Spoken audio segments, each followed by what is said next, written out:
Брашов с высоты. Это вот табличка, которая Брашов на горе мы видели.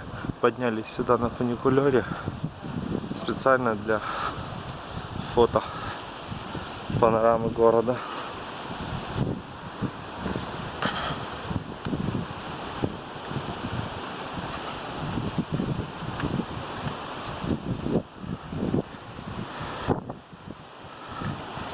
Почти как Голливуд.